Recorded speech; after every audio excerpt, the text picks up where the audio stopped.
Patients receiving acupuncture, herbal remedies, and other forms of traditional Chinese medicine in Ontario now have reassurance that those treating them are qualified to do so. The College of Traditional Chinese Medicine Practitioners and Acupuncturists of Ontario began regulating traditional Chinese medicine earlier this year, and a similar code of conduct has been in place in British Columbia for years. Today, our expert panel is going to debate the need for these rules and if similar regulations are needed across the country. Joining me now with their thoughts are Emily Chung, the Registrar of the College of Traditional Chinese Medicine in Ontario, and Danny Lee, a registered traditional Chinese medicine practitioner. Welcome, both of you.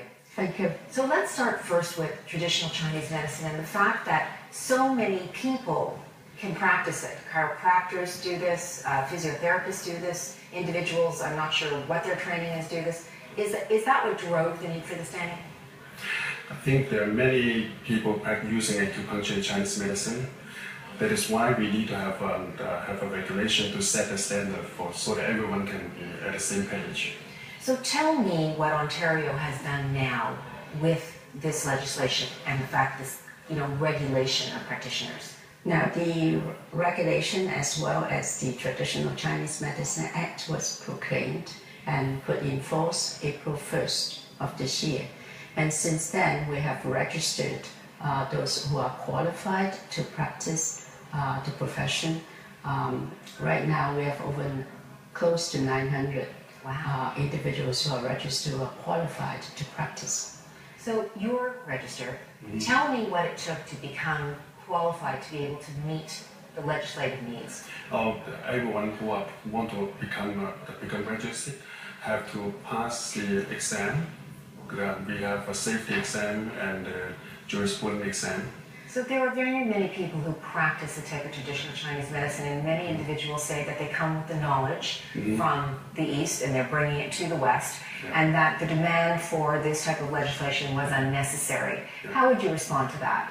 Oh, I think it's great because previously people who look for acupuncture treatment, they usually go for physiotherapists and chiropractors because they are regulated. Now, with the regulation in place, I think the patient become more confident, and the insurance company is more willing to cover our service. So that is great. So what about the remaining provinces who have not uptake legislation? What do you have to say about that? I think the reason why some of the provinces are not getting into the regulated field is because to get a profession regulated from the point of view of the government takes a lot of resource because the development of any regulation takes a lot of time, back and forth consultation with all the stakeholders before it's crafted and be included into the healthcare system. It's not just the healthcare system as well, it's a lot of different legislation that will be impacted upon. Like for example, Fairness Commissioner will be coming into play here in Ontario to make sure the regulation is fair to all and is acceptable. And then the consultation process means you have to consult the public, the professional who are already practicing, as well as other stakeholders, including other health providers. Yeah. So how will somebody know if they're seeing someone who is offering acupuncture along with other forms of traditional Chinese medicine as a regulated healthcare professional? How do they know that they're regulated? I think the college have the website, and all the practitioners who is registered with the college is on the website. And is there a certificate that hangs in the physician's office as well? Many of us proudly hang our diplomas so that people know where we trained.